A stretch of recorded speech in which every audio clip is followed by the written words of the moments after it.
Dear friends, I would like to thank all of you and all the participants of the first round of today's webinar. I shift to English because the speaker that I'm going to introduce you comes from London, and we have the honor to have with us an expert on health and safety issues, Mrs. B.Hildenbrand. I hope I spell correctly, Beate, your name. I will tell you a few words in order to introduce Bea to all of you. Beate joined the Energy Institute in 2010 as technical manager for environment and health. In this role, she managed the environment and health technical programs at the Energy Institute and worked with various committees. In 2018, she became manager offshore wind at the Energy Institute, supporting the G+ Global Offshore Wind Health and Safety Organization to deliver and support their work program. In 2019, Safety On was set up in partnership with the Energy Institute as a health and safety group for the onshore wind industry. Bea is an expert in health and safety, both in onshore wind and offshore wind. Of course, Bea, you are free to discuss both issues, but we have asked you to focus mainly on the subject of onshore wind, which is more applicable in our country at the moment. But within your time, of course, you can feel open to discuss anything related to offshore. So the floor is yours. Thank you very much. Thank you very much for the lovely introduction, and thank you very much for the opportunity to speak to you. And sorry that I have to do it in English. It's not my first language either, but I hope I will cope and everything is understandable. So, like I said, it's a pleasure to be here and to talk to you about onshore wind. That's what I would like to focus on today. Like you mentioned in my introduction, I'm also involved with offshore wind. As in my role as part of the Energy Institute. And that's why I would like to start actually to spend a couple of minutes to introduce the Energy Institute to you. The Energy Institute works across industry to ensure that energy is better valued, managed and understood. And as a not-for-profit charity, we as the EI are a technical institute which is supported by over 200 companies and over 20,000 individual members. So as you see here, it's a professional membership organization that is an honest broker between regulators and operators. So we really work with all the stakeholders in the energy industry. We have over 100 technical committees. We work together with industry and develop technical standards and technical guidelines for industry. And in this role, we became associated with the wind sector.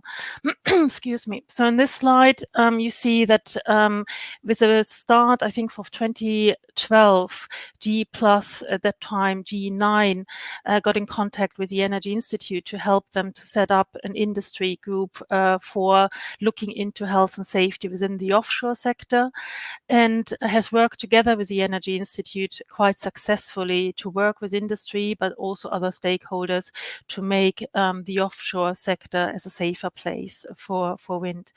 2018 then, we also got in contact with the onshore community in the UK. And in 2019, Safety On was launched. While G+ is a global organization looking into international safety in offshore, Safety On is still set up for the UK. So all our members are based in the UK, but also operate outside of the UK. And today I would like to focus a little bit more on the onshore side of my role. So who is Safety On? You can see our members displayed on the bottom of this slide. At the moment, we have 19 members coming from the various sides of industry. The main goal, really, aim of Safety On is to provide leadership in health and safety for industry, is to drive a consistent approach across all our member companies and other stakeholders is really to mitigate the risk through cooperation and shared learnings within the industry. It's really important that we would build a single voice, industry voice on health and safety, because we always say for safety there should not be any competition, even if we have competitors sitting on our group. And also really well supported is this approach by the health and safety executive. So Panos talked earlier today, and we really are grateful for the support we receive from HSE in the UK. And I think the simple message of all of our members is really, and like Panos also mentioned in one of his slides, we have a right to go home. Our workers have a right to go home safely after their work. So who are the members of SafetyOn? You saw on the previous slide a list of probably known industry partners who are Tier 1 members. So those are really who grounded SafetyOn as an organization. Those Tier 1 members are really defined by size of operation. So we have all the main companies, operators, owners, but also service providers and OEMs sitting as Tier 1 members on the board of SafetyOn. But as a key aspect is that we want to be inclusive. So we also need to involve in our work the smaller companies, the smaller service providers and the smaller OEMs. So we set up a Tier 2 member status where we can be in close engagement with these parties as well. They help us to drive the work program, to contribute with their knowledge and expertise in various areas, and are really important to us. So what do we do as SafetyOn? I think the backbone of our work we do is the incident data. So all our Tier 1 members, by the membership agreement, they are obliged to send us all their incident data. And that it's a concept that has proved to be very successful also in the offshore world. So it's really about sharing of incidents for the safety benefit. And it's really coming out of this culture of blaming and shaming of others, more about sharing and learning from each other. And I think that's really important. So our members report their incident data to us. We at the Energy Institute analyze the data and build a risk profile of the data. And that helps us to form our work program, identify the topics we would like to work on. And what do we do then once we have a topic identified? So we have that ability to develop good practice guidelines for industry. It's sometimes based on already guidelines available in our members, just to harmonize across membership, across organizations. So it's really built a minimum standard or minimum guidance that can be applied across the sector. Another tool are workshops, industry workshops. So Safe by Design workshops, we really also would like to mitigate risk from the very early stage, so from the design stage of operations. So that's where we work with technicians, manufacturers, health and safety managers, and other stakeholders relevant to a specific topic, identified again based on the risk profile in the data, to see what can be done to actually mitigate the risk from the design stage. And last but not leastly, it's a safety releases. So also again, the ethos of sharing incidents, but also sharing alerts and helping together to make the industry a safer place. But now in the next couple of slides, I would like to give some examples. This is an example, really snapshot of our current data. We are going to be published soon in June, data from last year. So as you can see, in total, we had 532 incidents. From these 532 were 405 near hits, near misses. So nothing really happened. But still, it's really important to look, especially in those incidents that were possible to avoid. 0 fatalities, that's obviously a good thing. But then you see there are incidents. So there were lost work days, there were restricted work days, medical treatments, high potential incidents, what we take really seriously. No treatment, but still an incident, and then the emergency response incidents. So this is a base we work on, we analyze, we identify what are the main activities that cause these incidents, the main work processes, and where does it happen, in operational site, construction sites, or even in the office environment. So it's really just a snapshot in how we work with the data to then build up our risk profile. And that are some examples of the work we have published. So like I said, still a relatively new organization, but we managed to publish last year onshore guidance on emergency response. So something really to get alignment across our companies and to give high principles of how emergency response should be set up in industry and how all the services work together. Then we also do research. We did an investigation into root causes of fires within turbines. So this is really also something we work closely together with HSE, and also this research, that's not where we stop. We also do further cooperation with our members on electrical safety, what we also take very seriously. An example for these Safe by Design workshops was a workshop that happened last year on working under suspended loads or mitigation of working under suspended loads, and we focused on major components exchanges. So in these workshops, like I said, we are not solving the problem, but we are looking deeper into what are the risks, how can we control the risks, and what could be changed in future design to design out the risk. So this report provides recommendations on future work, and we are already also have another work stream on how to organize lifting plans and improve lifting plans at site to help with lifting work incidents at sites. Another thing that's also, and I think Panos also alluded on it, is human factors. It's a huge area, and it's becomes more and more relevant because we see it's really human factors who plays a key role, and safety culture is really something that is really very important to improve and work together to make a step change in safety culture. So what we did is we provided an essential booklet on human factors in renewables. That's available on our website. By the way, like all the other publications are free to access on our website. We are also working together with HSE and the University on Hull on occupational stress in industry.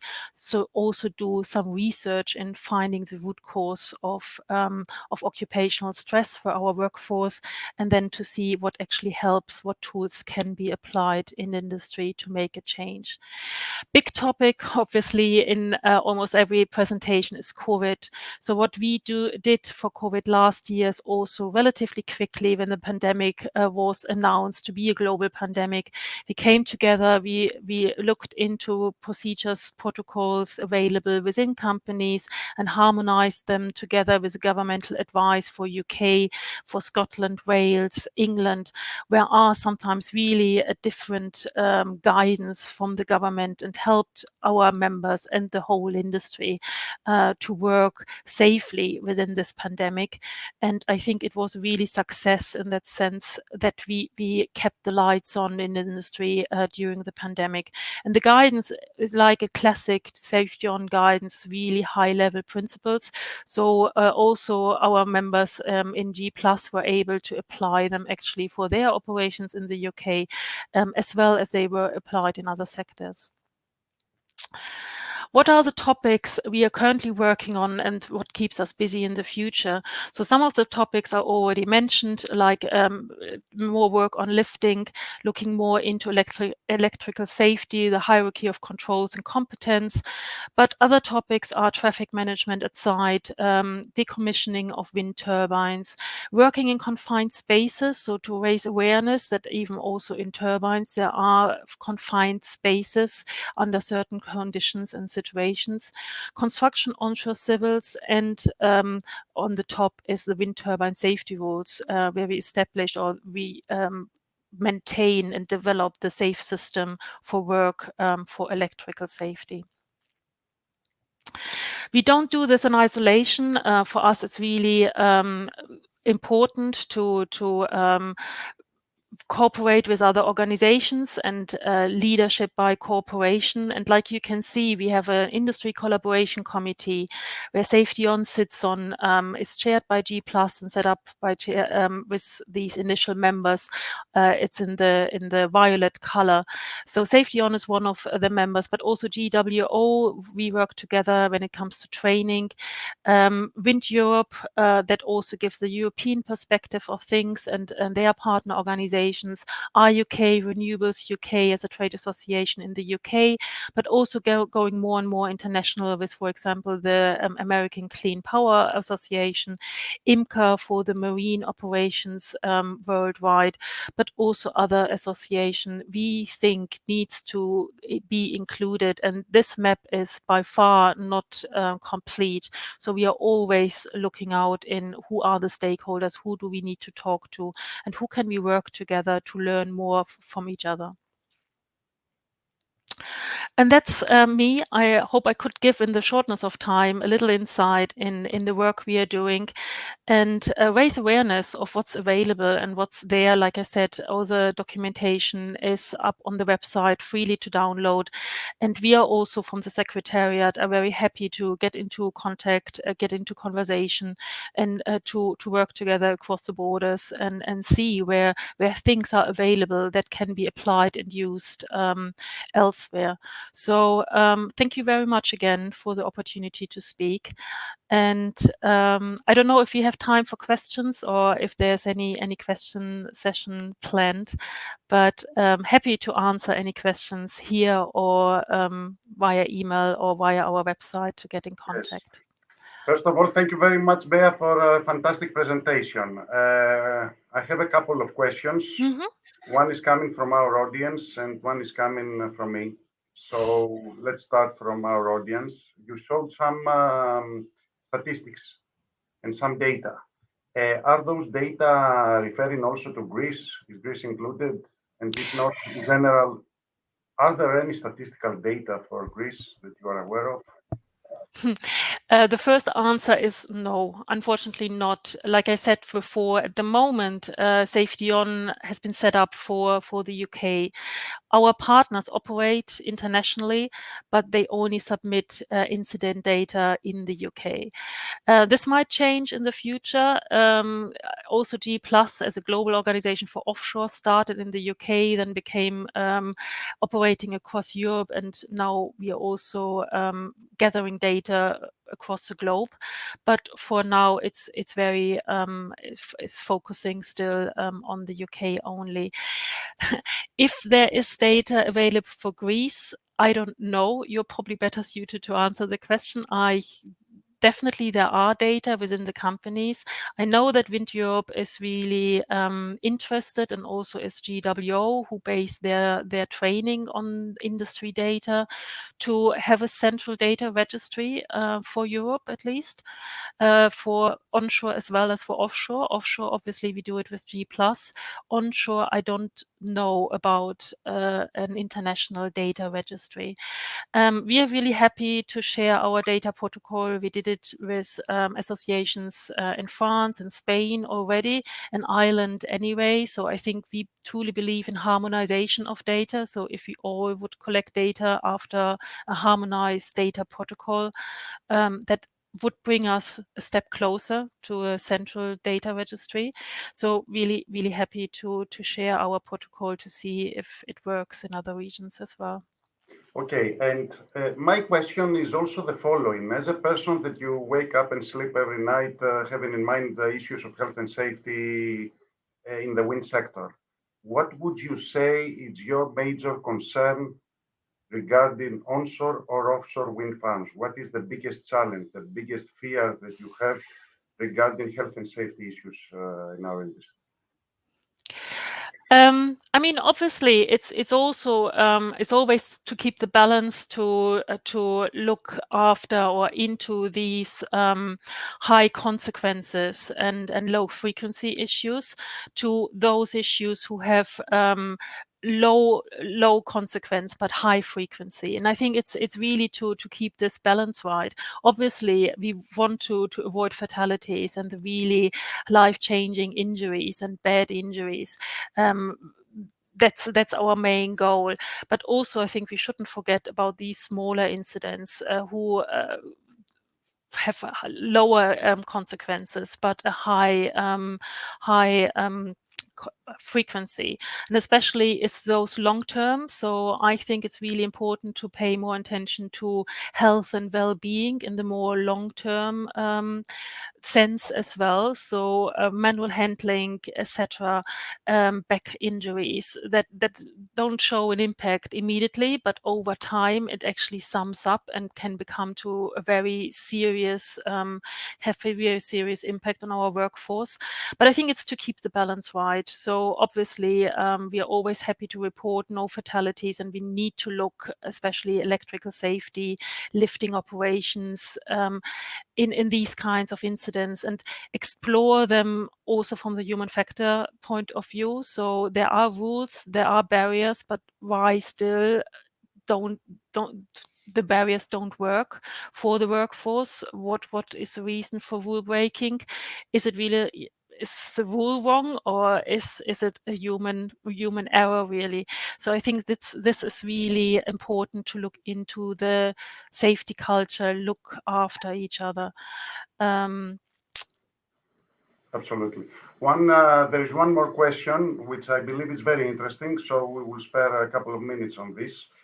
The question is whether it is of your interest and you have any research or data, not only for operational wind farms, but also for wind farms under the development stage, because there are significant health and safety challenges also for wind farms which are under development, that may be even more challenging, because during development, an area has no access roads, you install met masts which might be exceeding 100 meters height, you are making activities in totally uncontrolled areas, and sometimes in untouched areas if you speak about mountains, or maybe also in the open sea.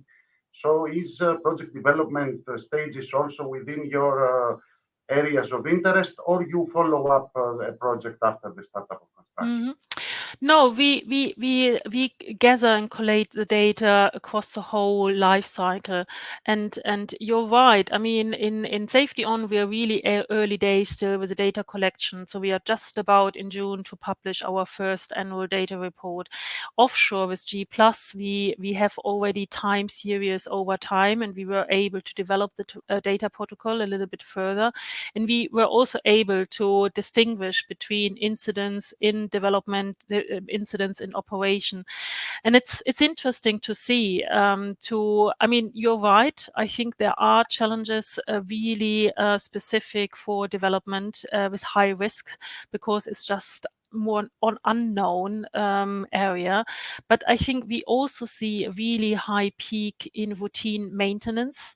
So I think it's also, again, you have to get the balance right. You have to detect and to know and raise awareness of the challenges for development sites, but also for operational sites. I think even if it's known, even if it's routine, there the devil sits in the routineness actually, that gets in.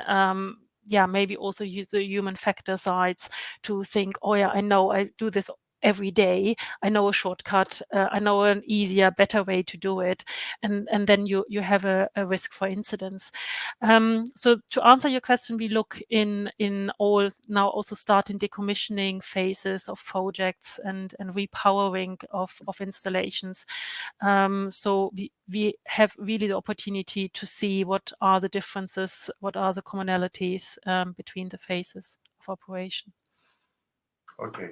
So, Bea, thank you very much. It has been very interesting. I don't know if you will follow the remaining of the discussion. It will be in Greek, unfortunately. Yeah, I try to read the slides, but Yes. I am happy to stay on a little bit longer. Okay. Thank you So very if you much. stay and we have any more questions, then we will take the opportunity to ask you at the end of the next session.